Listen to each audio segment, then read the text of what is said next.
লাইভটা অন হয়ে গেছে অ্যান্ড আমি এতক্ষণ শ্রেয়া সেনগুপ্তা আচার্য ব্লগস আমার চ্যানেলে, ইউটিউব চ্যানেলে আমি অন ছিলাম।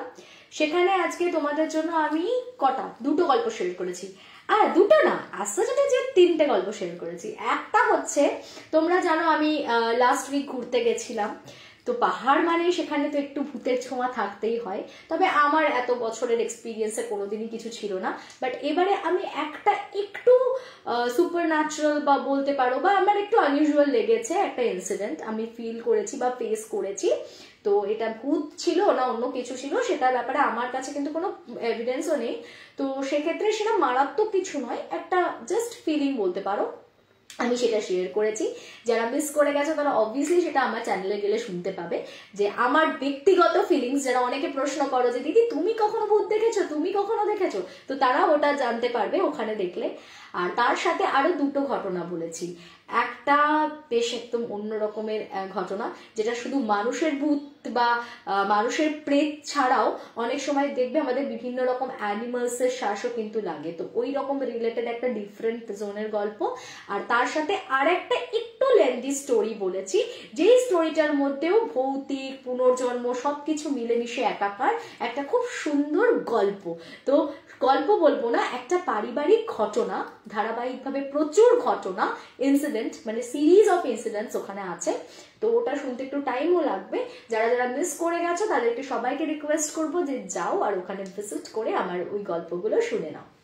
এবার আমি এখানে বলবো আরো দুটো একদম ভৌতিক গল্প, কারণ অনেকদিন পরে এসেছি, তোমাদেরকে আমি একদম ডিসঅ্যাপয়েন্ট করতে চাই না।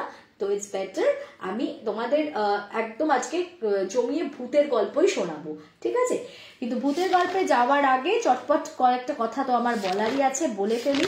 সেটা হচ্ছে, প্রথমত আমাকে আজকে আমার এই যে জুয়েলারিটা, এটা স্পন্সর করেছে নিবেদিতা দেবনাথ। নিবেদিতার একটা অসাধারণ কালেকশন ও আমাকে পাঠিয়েছে, এবং বুঝতেই পারছো যেহেতু সামনে সরস্বতী পুজো, তো ডেফিনেটলি এটা একদম সরস্বতী পুজো স্পেশাল একটা কালেকশন। এইখানে দেখো, তোমরা দেখতে পাচ্ছ, মানে অসাধারণ, জাস্ট বিনা, হাঁস, পলাশ ফুল সবকিছুর একটা পারফেক্ট কম্বো। আর তার সাথে আমার সব থেকে ভালো লেগেছে যে এন্ড পার্টটা একটা সুন্দর কড়ি দিয়ে, একটা পাতা দিয়ে জিনিসটাকে এন্ড করা হয়েছে। এই নিচের পার্টটা খুব সুন্দর লাগছে ফিনিশিংটা। তো এই ছিল হচ্ছে একদম বেস নেক পিসটা। তার সাথে যাচ্ছে পলাশ ফুল, এই কানে আমরা দেখতে পাচ্ছ, যেটা এই যে হাতের ডিজাইনটা দেখো একদম এই সেম ডিজাইন। এটা আংটি আছে, এটা পুরো সেট নেক পিস আছে, ইয়াররিংস আছে, আংটি আছে, আর আছে তার সাথে একটা ভীষণই কিউট চুলের কাটা, সেটাও একটা পলাশ ফুল। দেখো এটা একটা হেয়ার ক্লিপ, ওকে, একটা চুলের কাটা, যেটাও ভীষণ মিষ্টি দেখতে।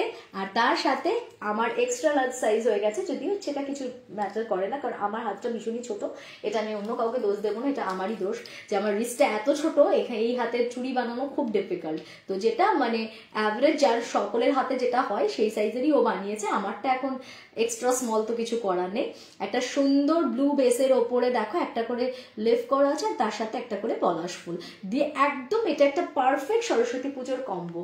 কাজের ফিনিশিং সম্পর্কে তো আমার কিছু বলারই নেই, অসাধারণ। প্রত্যেকে বলবো যে পারচেস করাটা বড় কথা নয়, যারা সত্যি তাদের শিল্প সত্তাটাকে এইভাবে তুলে ধরছে নিজেদের কাজের মাধ্যমে, যারা আমার লাইভে পরে শুনবে বা দেখবে, বা যারা এখন দেখছো, প্লিজ একটা কমেন্ট ড্রপ করে দিও যে তাদের হাতের কাজ তোমাদের কেমন লেগেছে। এটাই অনেকটা কিন্তু এই মানুষগুলোকে ইন্সপায়ার করে। তো তোমরা সেটা করলেও কিন্তু ওরা অনেক খুশি হবে। হ্যাঁ, এবং তারপরে তো রইলই, যার যখন মনে হবে যে একটা এরকম পারচেস করাই যায়, শুধু সরস্বতী পুজো স্পেশাল নয়, মানে ওকে তোমরা যে কোনো অকেশনের জন্য কানেক্ট করতে পারো, যে কোনো থিম বেসড ওরা কিন্তু কাজ করে থাকে। তো সেক্ষেত্রে তুমি যেটা, আর সব থেকে বড় কথা হচ্ছে যে কোনো একটা মানুষের কাজ দেখলে তার ভেতরের আর্ট ফর্মটা কিন্তু অনেকটা রিপ্রেজেন্টেড হয়, মানে বোঝা যায় যে তার ভেতরের চিন্তা শক্তি কতটা। তো এখানে দেখো এত সুন্দর করে এই ছোট্ট বেসটার ওপরে পলাশ ফুল, বিনা, হাঁসটা এত সুন্দর করে অ্যাকোমোডেট করা হয়েছে যে তার চিন্তা ভাবনার বহিঃপ্রকাশটা আমার খুব ভালো লেগেছে। সবকিছু মিলিয়ে একটা অসাধারণ এক্সপিরিয়েন্স আমি করেছি, আমার খুব ভালো লেগেছে এই সেটটা। তো যারা তোমরা এই রকম কালেকশন চাও, এখন হয়তো একদমই সরস্বতী পুজো নকিং দ্য ডোর, তো হয়তো এর মধ্যে আর হবে না ডেফিনেটলি। আমি এতদিন ছিলাম না বলে এটা দেখাতে আমার অনেকটা দেরি হয়ে গেল, হয়তো তার আগে নইলে ও আমাকে এটা সেন্ড করে দিতে পারতো। যাই হোক, এটা তোমরা পরবর্তীর জন্য সেভ করে রাখতে পারো অথবা শেয়ার করে নিতে পারো নিজেদের প্রোফাইলে, যদি কখনো পরে দরকার হয় তাহলে কিন্তু তোমরা এই ভিডিও থেকে ওর নাম্বারটা পেয়ে যাবে এবং ওকে যোগাযোগ করে নিতে পারবে। 8597902197, আবার রিপিট করছি 8597902197, এই নাম্বারে তোমরা নিবেদিতাকে কন্ট্যাক্ট করতে পারো 8597902197। আচ্ছা, এটা আমাকে অনেকে জিজ্ঞেস করে যে দিদি আমরা না মানে প্রথমে দেখি তারপরে পরে ভুলে যাই, যে কার মানে ভেবে রাখলাম যে একটা জিনিস খুব ভালো লেগেছে। এটার জন্য সব থেকে স্মার্ট সলিউশন হচ্ছে তোমরা তোমাদের টাইম লাইনে আমার ভিডিওটা শেয়ার করে রেখে দিও, কারণ যার যেদিনকে ধরো কোনো প্রমোশন ভালো লাগছে বা কারোর কাজ খুব ভালো লাগছে, তুমি মনে করছো পরবর্তীতে আমি আজকেই পারচেস করবো না, কিন্তু পরবর্তীতে আমি পারচেস করলেও করতে পারি এই জিনিসটা বা এর কাছ থেকে, ইন দ্যাট কেস ওই ভিডিওটা পার্টিকুলারলি তুমি শেয়ার করে তোমার টাইম লাইনে রেখে দাও, স্ক্রল করে নেবে, যখনই চলে আসবে তুমি ওই ভিডিওটা দেখে তোমার মনে পড়ে যাবে এবং তুমি সেই ডিটেলসটা পেয়ে যাবে। হ্যাঁ, তাহলে তোমাকে আর ওই আমার চ্যানেলে গিয়ে ওই অত ভিডিওস এর মধ্যে খুঁজে খুঁজে বার করার থেকে তোমার জন্য এটা অনেক বেশি ইজিয়ার হবে।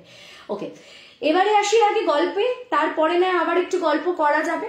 প্রচুর গল্প করেছি, যারা আমার চ্যানেলে ছিলে তাদেরকে বলেছি আমার বেড়াতে যাওয়ার অভিজ্ঞতা, বেড়াতে গিয়ে একজন খুব কাছের বন্ধুর সাথে, ভালোবাসার মানুষের সাথে দেখা হয়ে যাওয়া, তাদের সাথে পুরো ট্রিপটা কমপ্লিট করা, তারপর এনজেপিতে সবাই এসে আমার সাথে দেখা করেছে, আমার সাথে প্রচুর গিফটসও পেয়েছি। তো সবকিছু মিলিয়ে একদম আমি মানে কি বলবো, ফিরে আসার সময় মানুষের তো একটা মন খারাপ নিয়ে ফেরে, আমাকে ওখানকার মানুষেরা এমন ভাবে বিদায় জানিয়েছে যে আমার আর মনটা খারাপ করেনি। এত চকলেটস আর এত কিছু দিয়ে ভরিয়ে দিয়েছে, শুধু দেওয়াটা বড় কথা না, আন্তরিকতা ভালোবাসাটা এত বেশি দিয়েছে, এত দূর থেকে এসেছে দৌড়ে দৌড়ে আমার জন্য আমার সাথে দেখা করতে। তো এমনিতেই আমার ওখান থেকে আসার সময় মনটা একটা আলাদা রকম মানে ভরে গেছে। তো আগে অন্য সময় ফিরতে যতটা মনে খারাপ লাগতোই বা কষ্ট হয়, তো অতটা হয়নি, এই আর কি। বেশ, আচ্ছা এবার তাহলে আগে গল্পটা বলে নিই তারপরে না হয় আবার একটু গল্প করা যাবে। ও আজকে আমাকে আমার মৌমাদি মনে করিয়ে দিয়েছে যে তুমি একটু ক্লাস নেবে কি, ঠিক আছে আমি হালকা করে একটা ক্লাস নেব, হয়তো আমি নাম মেনশন করবো না, বা আমার ওই যে বললাম ইন্টেনশনালি কারোর কোনো ক্ষতি করার তো কোনো উদ্দেশ্য নেই, ভালো নাই বা করতে পারলাম, তো সেক্ষেত্রে সেটা না, বাট একটা জিনিস আমার মনে হয় এটা বলার দরকার, কারণ এত মানুষের সাথে আমি প্রমোশনাল ওয়ার্ক করছি, তো এতজন সেলার আছেন যাদের সাথে আমার এত ভালো রিলেশন, সবার সাথে মানে এখন আর ওই রকম মানে কি বলবো খুব একদম প্রফেশনাল রিলেশন নয়, সবার কাছে দিদি বোন বন্ধু এরকমই হয়ে উঠেছি। তো সেই জায়গা থেকে আমার আজকে একটা জিনিস ভীষণ খারাপ লাগা একজনের প্রতি তৈরি হয়েছে, আমি একটু ডিসঅ্যাপয়েন্টেড হয়েছি ডেফিনেটলি, তো সেটা আমি এক্সপ্লেন করবো পরে। আচ্ছা, বিনিতা দাস এটা আমাকে পাঠিয়েছে ফ্রম নসিবপুর। এই ঘটনাটা হচ্ছে ওর মায়ের যে মানে ওর মায়ের দিদার ঘটনা। হ্যাঁ, এবার বলি ওর মায়ের যে হাজবেন্ড আর হ্যাঁ দাঁড়াও এক সেকেন্ড, এটা হচ্ছে ওর মায়ের হ্যাঁ দিদার বাবার স্টোরি, সরি এটা হচ্ছে ওর মায়ের যে দিদা সেই দিদার বাবার স্টোরি, এক্স্যাক্টলি দিদার বাবার স্টোরি। ওই দিদার বাবা আর তার হাজবেন্ড মিলে মানে দিদার বাবা এবং হাজবেন্ড তাদের মধ্যে রিলেশন মানে শ্বশুর জামাইয়ের রিলেশনটা এত ভালো ছিল যে দুজনে মিলে শেওড়াফুলিতে একসাথে একটা প্লট কিনে বড় করে বাড়ি করেছিল। মানে ওর হলো কি হিসেব মতন মানে শ্বশুর বাড়ি আর বাপের বাড়ি একসাথে হয়ে গেল। এটা ছট করে সবসময় দেখা যায় না, মানে কখনোই হয়তো হালে কালে দেখা যায়। তো উনি খুব লাকি ছিলেন যে দিদার বাবার সাথে দিদার হাজবেন্ডের এত ভালো রিলেশন ছিল, মানে এত বন্ধুস্থানীয় হয়ে গেছিল তারা, যে দুজনে মিলে শেওড়াফুলিতে একটা বড় স্টেশনের কাছে প্লট কিনে ওখানে বাড়ি করে এবং দুজনে মিলে ওখানে বেশ মানে দিদার তো তখন আনন্দের শেষ নেই, শ্বশুর বাড়ি বাপের বাড়ি সবই একই ছাদের তলায় একসাথে সবাই মিলে হই হই করে বেশ দিন কাটাচ্ছিল। সারা জীবন খুব ভালো কেটেছে, ভীষণই ভালো কেটেছে। তারপরে আস্তে আস্তে দাদুর বয়স হতে থাকে এবং দাদু এক সময় প্রায় বিছানায় পড়ছেন এবং সেই সময় থেকে দাদু হঠাৎ বলতে শুরু করেন যে আমি না পারুলকে দেখতে পাচ্ছি, আমি পারুলকে দেখতে পাচ্ছি। এবার এই পারুলটা কে? পারুল হচ্ছে দাদুর মানে ওই দিদার বাবার মানে দিদার মা হচ্ছেন দ্বিতীয় পক্ষের ওয়াইফ, ঠিক আছে? মানে প্রথম পক্ষের যে ওয়াইফ ছিল সে হচ্ছে পারুল, আর দ্বিতীয় পক্ষের ওয়াইফ যে সে হচ্ছে দিয়া বা ওই দিদাদের 4 বোন 3 ভাই, এরকম আরো অনেক ভাই বোন ছিল, মানে প্রথম পক্ষের কোনো সন্তান টন্তান ছিল না। তার সাথে বিয়ে হওয়ার বছর খানেকের মধ্যেই সে মেয়েটি মারা যায়। ভীষণ একটা কালাজ্বর বলে কিছু একটা, মানে আমাদের সে আগেকার দিনে একটা হতো না, মানে কালাজ্বর রোগটা ভীষণই এমন একটা দুরারোগ্য ব্যাধি ছিল এক সময়, যেটা চট করে তোমার সারার কোনো ব্যাপার ছিল না। ওই রকম কালাজ্বরে ওই মেয়েটি মারা গেছিল, তাও বিয়ের মোটামুটি 1 বছরের মাথায়। যার জন্য মেয়েটি মারা যাওয়ার পরে দাদু প্রথমে বিয়ে করতে চাননি, কারণ দাদু একসময় পারুলকে ভীষণ ভালোবাসতেন, মানে প্রথম বিয়ে হয়েছে তখন প্রথম একটা ভালোবাসার আস্বাদ, বুঝতেই পারছো। কিন্তু পরবর্তীতে সবাই বলাতে দাদু আবার দ্বিতীয় পক্ষে দিদার মাকে বিয়ে করেন, এবং সেই দিদার মায়ের পক্ষে দিদারা হচ্ছেন 4 বোন 3 ভাই। ওকে, এই হচ্ছে মানে ওদের ফ্যামিলির ব্যাখ্যাটা। তো তারপরে কিন্তু সারা জীবন খুব ভালো কেটেছে, কোনোদিন আর ওই পুরনো কোনো হ্যাংওভার নেই, বা সেই নিয়ে দাদুর সাথে দিদার কোনো সমস্যা নেই। আগেকার দিনে এরকম অনেকই হতো, তো যার জন্য সবকিছু খুব স্মুথ চলেছে থ্রু আউট দ্য মানে লাইফ। কিন্তু শেষ বয়সে গিয়ে দাদুর যখন একদম শয্যাশায়ী অবস্থা, হঠাৎ করে দাদু বলতে শুরু করলেন যে আমাকে না পারুল নিতে এসেছে, এবার পারুল আমাকে নিয়ে চলে যাবে। প্রথম প্রথম সবাই ভাবতো যে ধুর, এত বছর হয়ে গেছে, এত বছর পর আবার কি কেউ ফিরে আসে নাকি, বা কেউ এরকম করতে পারে নাকি। মনে হয় দাদু ভীষণ ভালোবাসতেন তো প্রথম ওয়াইফকে, হয়তো মানে শেষের দিকে মানুষের বয়স বাড়লে অনেক সময় পুরনো কথা আবার স্মৃতিচারণ করেন, হতে পারে দাদু আবার সেই রকম স্মৃতিচারণ করছেন, এবং বারবার হয়তো ওনার সেই ফার্স্ট ওয়াইফকে খুব ভালোবাসতেন বলে সেই কথা মনে পড়ছে, তাই বারবার ওরকম বলছেন। এবং আস্তে আস্তে দেখা যাচ্ছে দাদু পুরো একদম বিছানায় শয্যাশায়ী হয়ে যান, ওনার পা দুটো পুরো প্যারালাইসিস হয়ে যায়, ওনার পা দুটো মানে আর মুভি করতে পারছিলেন না, উনি বিছানা থেকে উঠতেই পারেন না, মানে বাথরুম থেকে শুরু করে সবকিছুই তখন বিছানাতেই, বোঝা যাচ্ছে।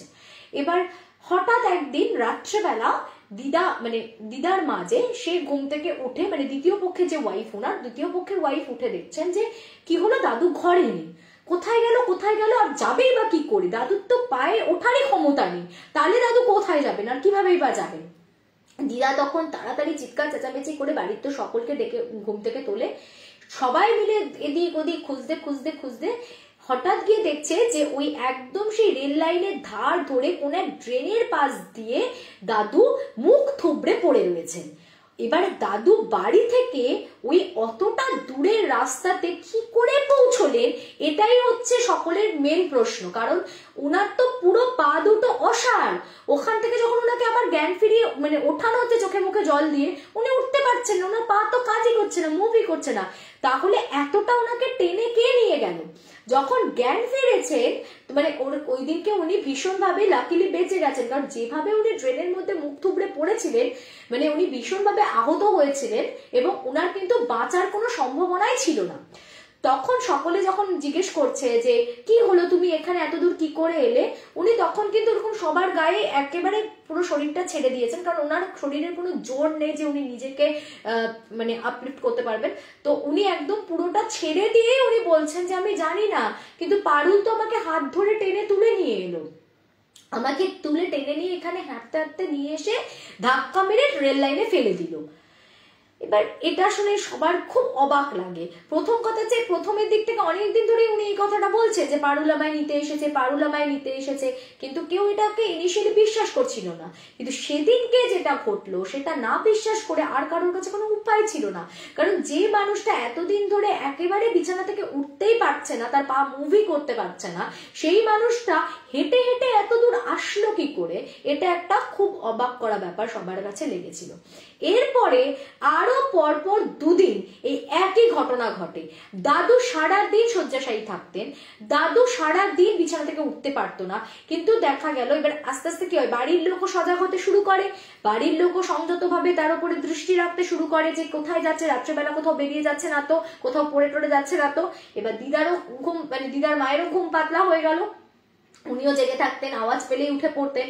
এবার উঠে পড়তেই উনি 2 দিন এরকম দেখছেন যে দাদু, যে মানুষটা সারাদিন এমনি বিছানাতে শয্যাশায়ী হয়ে থাকছে, সে নাকি নিজেকে উঠতেই পারছে না, সে ঘুমের মধ্যে না একদম এরকম স্ট্রেট দাঁড়িয়ে আর হাতটা সামনের দিকে বাড়ানো, যেন মনে হচ্ছে কারোর একটা হাত ধরে কেউ তাকে ধীরে করে টেনে টেনে নিয়ে যাচ্ছে, আর উনিও কাউকে একটা অনুসরণ করতে করতে তার হাত ধরে এগিয়ে চলেছেন। এইটাই উনি বারবার দেখেছেন। এবং যখনই গিয়ে দাদুকে কেউ চেপে ধরে বা পেছন থেকে গিয়ে জড়িয়ে ধরলে যে এই কোথায় যাচ্ছ, তুমি কোথায় যাচ্ছ, হ্যাঁ, কেউ গিয়ে ধরলেই কি হচ্ছে, উনি একদম ফেন্ট হয়ে পড়ে যাচ্ছেন। ওই যে ফেন্ট হয়ে পড়ে যাচ্ছেন, উনি আর উঠতে পারছেন না, আর হাঁটতে পারছেন না, এই সমস্যাটা দেখা দিল। তা এরপর দিদা, মানে দিদার মা, ওই দ্বিতীয় পক্ষে যে ওয়াইফ, সে খুব একদিন কাঁদছে, আর কাঁদতে কাঁদতে বলছে আমি না হেরে গেছি, ও আমার কাছে ঠিক জিতে গেল। মানে প্রথম পক্ষের পারুলের কথাই বলছে, মিন করছে যে ও ঠিক নিজের জেদটা বজায় রাখলো। আফটার অল মানে ওর প্রথম হাজবেন্ড তো ওরই ছিল না, তো বলছে যে যেহেতু ওই প্রথম পক্ষের স্ত্রী ছিল, ও নিজের অধিকার বোধেই ওকে নিয়ে যেতে চাইছে। আমার যতই বলি না কেন, আমার স্মৃতির সেই জোর নেই যে আমি ওনাকে ধরে রাখতে পারবো। ও ঠিক আমার কাছ থেকে ঠিক নিজের ভালোবাসার মানুষটাকে কেড়ে নিয়েই যাবে। ও তো পায়নি কখনো, তাই ও ঠিক কেড়ে নিয়েই যাবে। দিয়ে দিদা খুব কান্নাকাটি করতেন যে আমার স্মৃতির অত জোর নেই, ওর সাথে আমি পেরে উঠবো না, আমি পারলাম না ওর কাছ থেকে আমার মানে স্বামীকে ধরে রাখতে, এই ধরনের কথা উনি ভীষণ বলতেন। এবং দিদাও লাস্টে বিশ্বাস করতে এটা শুরু করেছিলেন যে পারুলের একটা এক্সিস্টেন্স আছে। মানে পারুল কিন্তু সব সময় দাদু যে বলতো আছে আছে আছে, দাদু ফিল করতে পারতো যে কেউ একটা ওর সঙ্গে সবসময় আছে, এবং সে তাকে নিতে এসেছে। এই করতে করতে একদিন রাত্রবেলা হঠাৎ ওরকম দাদু নেই ঘরের মধ্যে, কোথায় কোথায় দেখছে সবাই বাইরে উঠোনে মুখ থুবড়ে পড়ে আছে, এবং দাদুকে মৃতাবস্থায় পাওয়া যায়। তো এই মানে ঘটনাটা সকলের কাছে, ওদের পরিবারে আজও ভীষণ অবাক করা একটা ঘটনা, যে দেখো একটা মানুষ চলে গেছে, এত বছর হয়ে গেছে, তারপরে কিন্তু দাদুর পুরো লাইফ কেটে গেল। মানে দাদু আর ওনার দিদার হাজবেন্ড মিলে একসাথে প্লট কিনেছে, মানে কি তখন তার ছেলেমেয়েরা সব বড় হয়ে তাদের বিয়ে হয়ে গেছে, তাদের সন্তানাদি হয়ে গেছে, এত বছর পর আবার সেই পুরনো জিনিসটা ঘুরে এলো, এবং তারপরে এইভাবে তার মর্মান্তিক পরিণতি ঘটলো। এটা সত্যি ভীষণ অবাক করা। ওদের পরিবারের কাছে এই ঘটনাটা সবসময় আলোচ্য, এবং এই ঘটনাটা আমাকে বিনিতা নাসিবপুর থেকে পাঠিয়েছেন। বেশ, আর একটা গল্প বলি, হাতে অনেকটা সময় আছে, বাট অনেকটা সময় নেই অ্যাকচুয়ালি। ওইখানে গল্পটা লেন্দি হয়ে গেলে কি হয়, এখানে আমাকে তখন বাধ্য হয়ে একটু স্টোরিটা শর্ট করে দিতে হয়। তবে আমি ডিসঅ্যাপয়েন্ট করবো না তোমাদেরকে। আমি একটা জিনিস ডিসিশন নিয়েছি যে আজকে যেহেতু অনেকদিন আমি আসি না, আমি দেখি এই সপ্তাহে আমি চেষ্টা করবো আর একদিন তোমাদের সাথে অবশ্যই লাইভে জয়েন করার, আর একটু আড্ডা মারা যাবে, গল্প করা যাবে। ওকে, আরেকটা গল্প পরে আসছি। আগে আমি গল্পটা বলবো, না হলে আমি ওই কথাটা বলি যে জিনিসটার জন্য আমি ভীষণ রেগে গেছি, নাহলে এরপরে গল্প বলে ওটা বলতে গেলে আমি অনেকটা টাইম লেগে যাবে। মেইন যে কারণে আমি রেগে গেছি সেটা হচ্ছে, আমি আজকে একটা পার্সন আমি রিসিভ করেছি। মানে আমি যখন দার্জিলিংয়ে ছিলাম তখনই একজন আমাকে একটা পার্সেল সেন্ড করেছিল। খুব ভালো কথা, আমাকে বলেছিল যে দিদি আমি আমার একটা হাতের কাজ তোমাকে দেখাতে চাই। তো আমি মানুষটা এমনই, আমাকে কেউ যদি নিজের সমস্যা বলে, বা আমাকে যদি কেউ বলে যে তার কি সমস্যা হয়েছে, বা সে কোনো কারণে এই মুহূর্তে পেজ প্রমোশনের জন্য এগোতে পারছে না, আমি কোনোদিন কাউকে কেউ বলতে পারবে না যে আমি ফোর্স করেছি। বা বিশেষ করে আমি নিজে থেকেই হোম বেসড যাদের খুব ছোট বিজনেস তাদেরকে একটু সাপোর্ট দেওয়ার চেষ্টা করি। আমি মানে নিজে থেকে অনেক সময় কারো কন্ডিশন বুঝে আমি বলে দিই যে ঠিক আছে, you no need to go for payment. তো এইরকমও হয়, ঠিক আছে, এটা অনেকেই জানে। সেই জায়গায় দাঁড়িয়ে যখন আমাকে ও অ্যাপ্রোচ করে, আমি ওকে প্রথমেই বলেছি যে আমার কোনো মানে আমার কাছে তো হেজিটেট করার কিছু নেই, তোর কি বক্তব্য আমাকে খুলে বল। সে আমাকে বলে যে আমার তো একদম হোম বেসড একটা ছোট্ট সেট আপ। আমি তখন বললাম ঠিক আছে, কোনো প্রবলেম নেই, তুই আমাকে যেটা তুই কি চাইছিসটা কি, না তুমি আমার হাতের কাজটাকে যদি একটু সকলকে দেখাও, তাহলে আমার একটুখানি সবার কাছ থেকে একটু অ্যাপ্রিসিয়েশনও পাবো, আর তার সাথে সাথে সবাই আমাকে কয়েকটা কাস্টমার এলে আমার তো ভালোই হয়। বললাম ঠিক আছে, খুব ভালো কথা, ওর এটা ইচ্ছা। তা বললাম তুই কি বানাতে চাইছিস বল। না তো আমি একটা তোমার জন্য কুর্তি পাঠাবো, তো তুমি আমাকে তোমার কুর্তির সাইজ ডিটেলসটা দাও। আমি ওকে কুর্তির সাইজ ডিটেলস দিলাম, কিন্তু আমি যেহেতু আমাকে তার আগে বললো ওর প্রবলেমের কথা, তা আমি ওকে নিজে থেকে উল্টে বললাম যে শোন, তুই মানে একটা ওই যে মনো যে তোমার একটা কাপড়গুলো থাকে না, মানে একদম সুতির যে প্লেন কাপড়গুলো থাকে, যেগুলো কত তোমার হার্ডলি তুমি চলে যাও গড়িয়াহাট বা নিউ মার্কেট, ওখানে 150 থেকে 200 টাকার মধ্যে তুমি পেয়ে যাবে একদম পিওর যে আর্ধি কাপড়ের পাতলা যে কাপড়ের কুর্তি টুর্তিগুলো হয়। আমি বললাম তুই একদম প্লেন এক কালারের একটা কুর্তি 150-200 টাকার মধ্যে তুই প্রচুর গড়িয়াহাটে পেয়ে যাবি, তুই সিম্পল ওটা কেন, ওটা কিনে তুই তার উপরে পেন্টিংটা করে আমাকে পাঠিয়ে দে, যাতে আমি একটা দিন পরে ওটাকে জাস্ট ডিসপ্লেটা করে দিই ব্যাস। কারণ আমাকে তো একদম রোজ আমাকে ছেঁচে কুটে ব্যবহার করতে হবে, প্রচুর ভালো মেটেরিয়ালের দেওয়ার তো কোনো প্রয়োজনীয়তা নেই আমার, ওটা না পড়লেও চলবে, শুধু আমি তোর কাজটাকে ডিসপ্লে করাটা আমার মেন উদ্দেশ্য।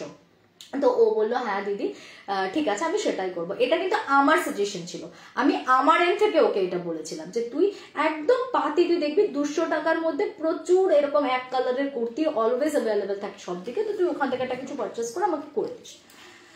ভালো, এবার আমি পার্সেলটা এসছে, পার্সেলটা যখন আমি খুলেছি, আমি খুলে দেখলাম যে ওখানে একটা কুর্তি এসছে।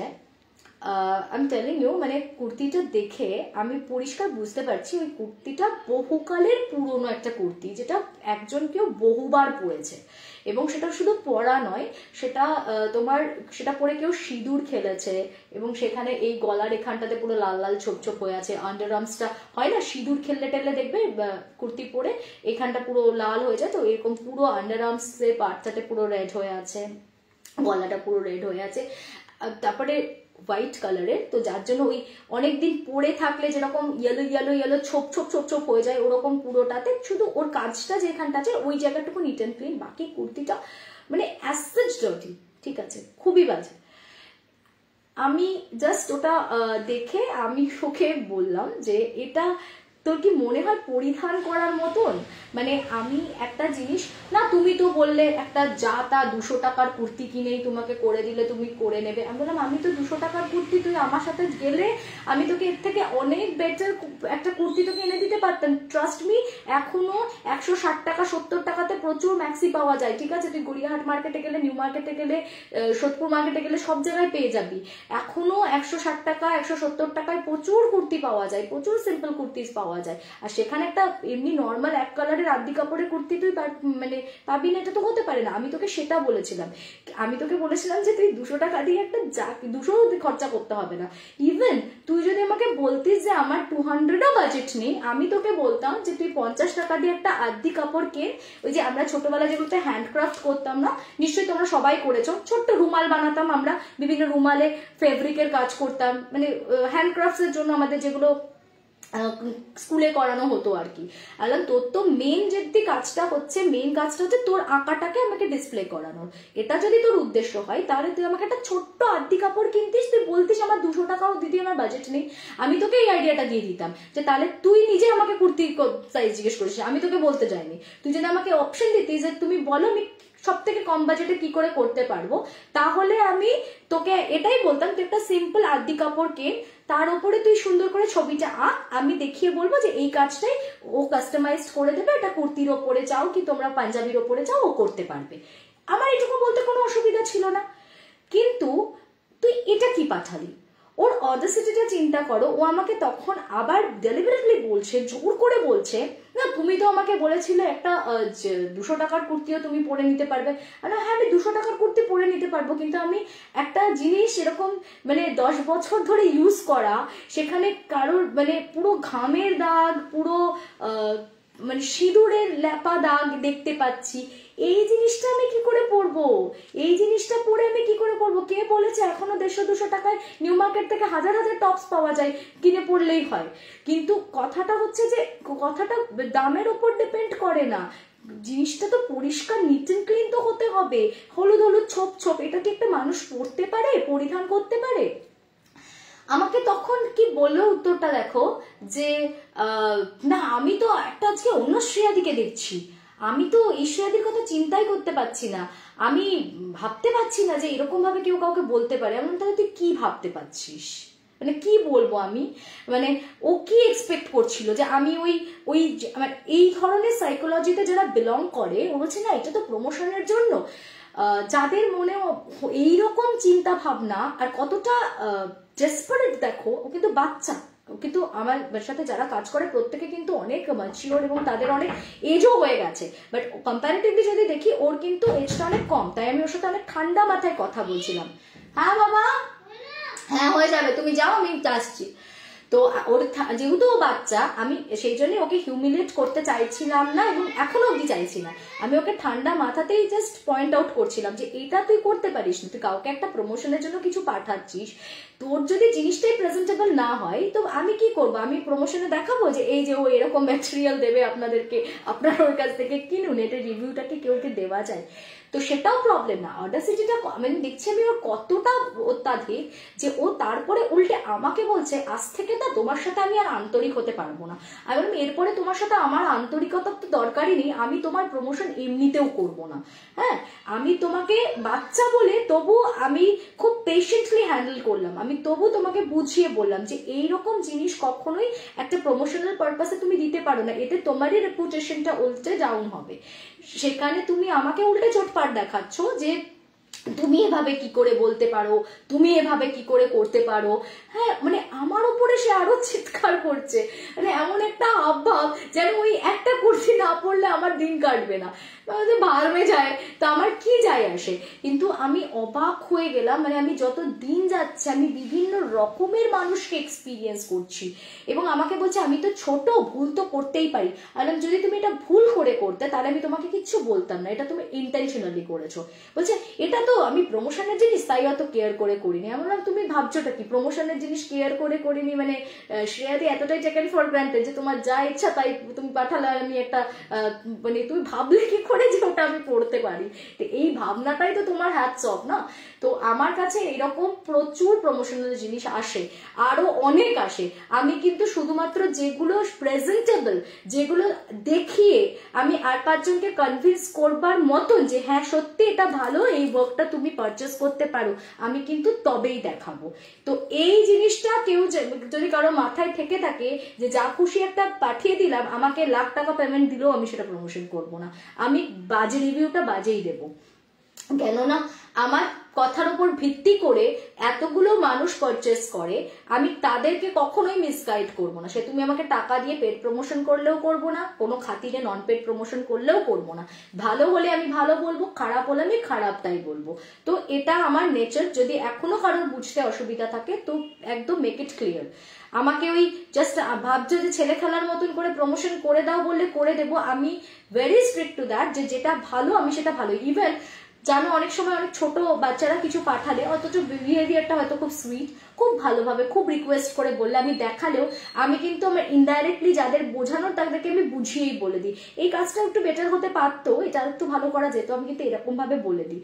কারণ আমি বুঝিয়েই দিই যে ভাবে চিন্তে তোমরা এগো, অতটাও ঝাঁপিয়ে পড়ে কেনার দরকার নেই। যেটা একদম 100% ঝাঁপিয়ে পড়ে তোমরা কিনতে পারো, কোনোভাবে তোমরা ঠকবে না, আমি সেটা ওইভাবেই বলি যে একদম চোখ বন্ধ করে পারচেস করে নাও। যেমন এই কাজটা আমি দেখেই বলছি তোমাদেরকে যে কত নিখুঁত, এটাই মানে আমি কত রকম মানুষ যে এক্সপিরিয়েন্স করি আমার অবাক লাগলো। এক তো হচ্ছে এইরকম জিনিস কেউ কাউকে পাঠায় কি করে, তার রুচিবোধটা কিরকম ভাবে এইটা আসে, মানে সে কি একবার ভাবলো না।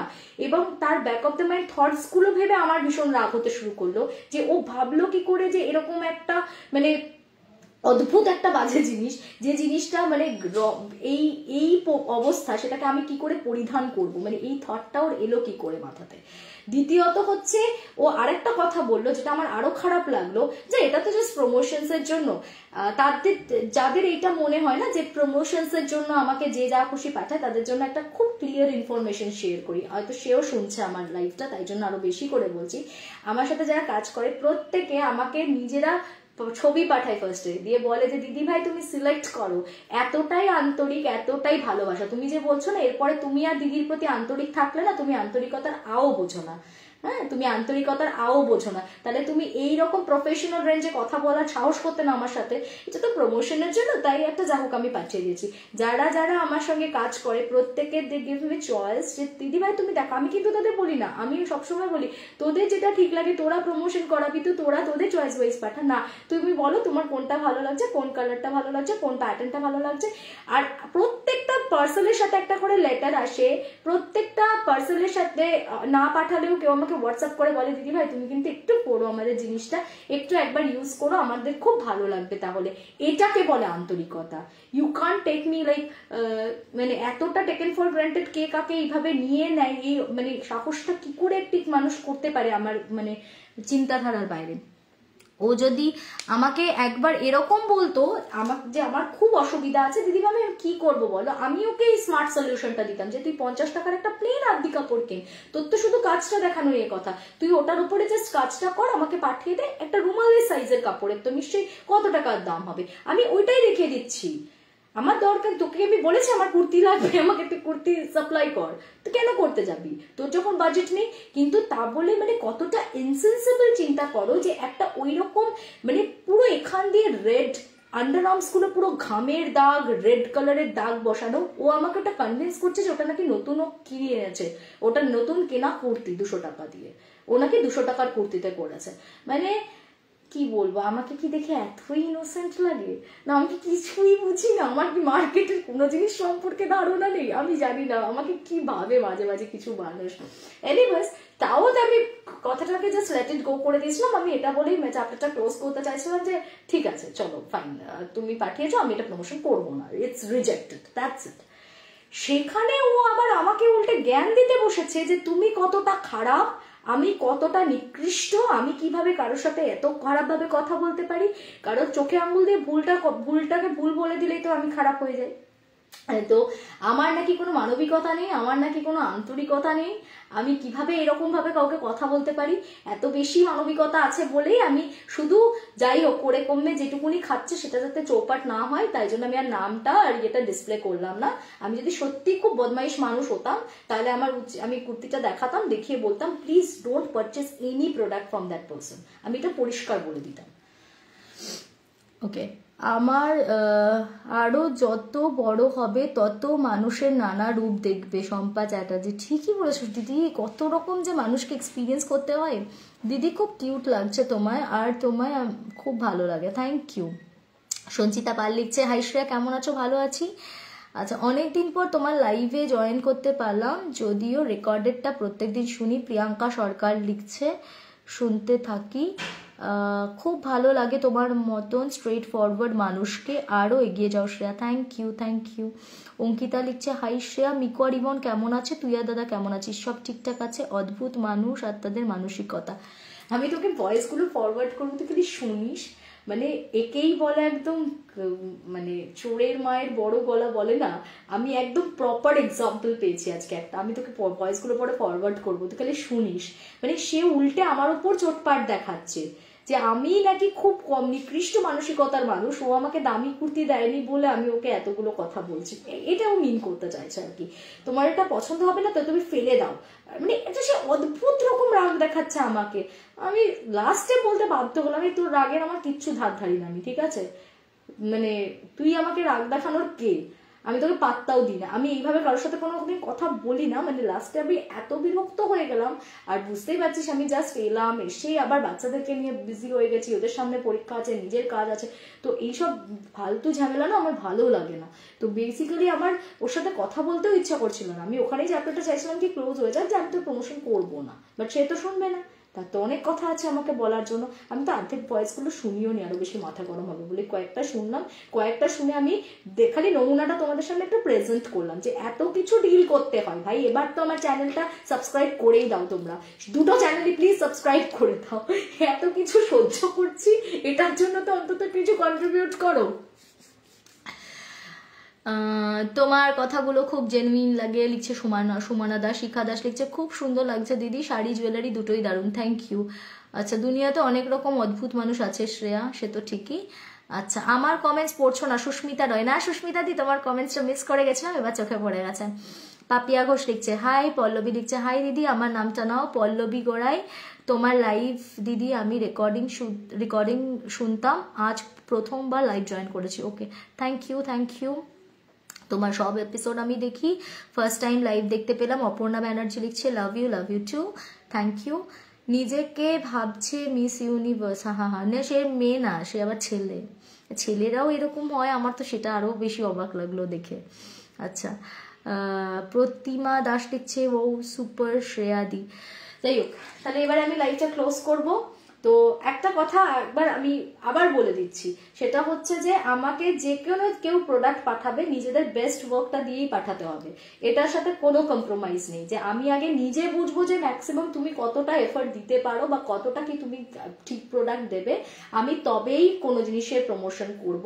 প্রমোশনের জন্য পাঠিয়ে দিলাম তো সবকিছু এখানে ধান্দাবাজি হবে না। আমি কিন্তু কারোর প্রমোশনের ধার ধারি না, আমার প্রমোশন করাটা কোনো এটা প্রফেশনের মধ্যেও পড়ে না।